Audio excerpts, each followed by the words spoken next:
Ukraine যুদ্ধে সহযোগিতার অংশ হিসেবে উত্তর কোরিয়া রাশিয়াকে আরও ৩,০০০ সেনা দিয়েছে। তাছাড়া ক্রমাগতভাবে ক্ষেপণাস্ত্র ও আর্টিলারি সহ নানা রকমের সমরাস্ত্র তো দিয়েই যাচ্ছে।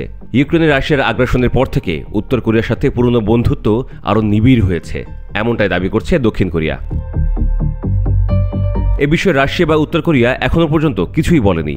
তবে গত বছর রুশ প্রেসিডেন্ট ভ্লাদিমির পুতিন উত্তর কোরিয়া সফরের সময় সেনা ও সমরাস্ত্র সহযোগিতা সহ প্রতিরক্ষা চুক্তি করেছিল এই দুই দেশ।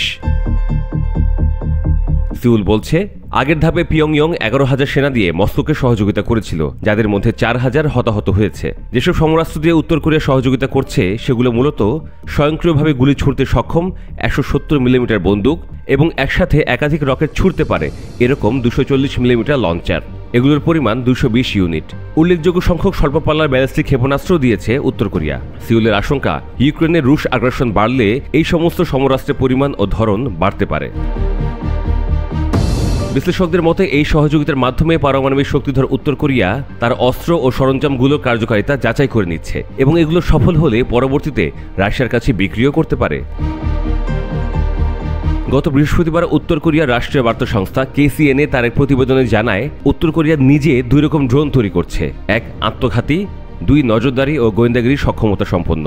সম্প্রতি সেসব পরিদর্শনও করেছেন দেশটির সর্বোচ্চ নেতা কিম জং উন। পরিদর্শন করে তিনি সংশ্লিষ্টদের নির্দেশ দেন যেন উত্তর কোরিয়ার সমরবিদ্যা ও সমর কৌশল কৃত্রিম বুদ্ধিমত্তা সম্পন্ন হয় এবং মানববিহীন স্বয়ংক্রিয় আকাশযান তৈরি করা যায়।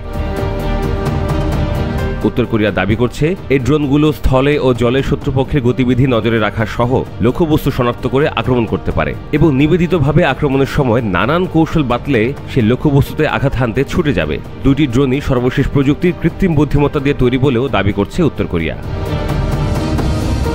এমনিতেও গত আগস্টে আক্রমণের জন্য নিবেদিত ড্রোন উন্মোচন করে পিয়ংইয়ং। বিশেষজ্ঞরা তখন বলছিলেন যে এতে করে পিয়ংইয়ংয়ের সামরিক সক্ষমতা বেড়ে গেল এবং বন্ধু রাশিয়াকে সহযোগিতা করাটা সহজ হলো।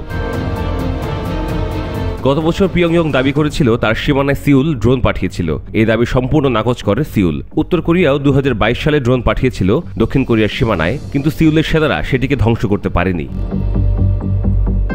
বিশেষজ্ঞদের মতে এত সমরাস্ত্র তৈরিতে বিপুল অঙ্কের অর্থ ও কারিগরি জ্ঞান লাগে, যেটি উত্তর কোরিয়া সম্ভবত রাশিয়ার কাছ থেকেই পায়।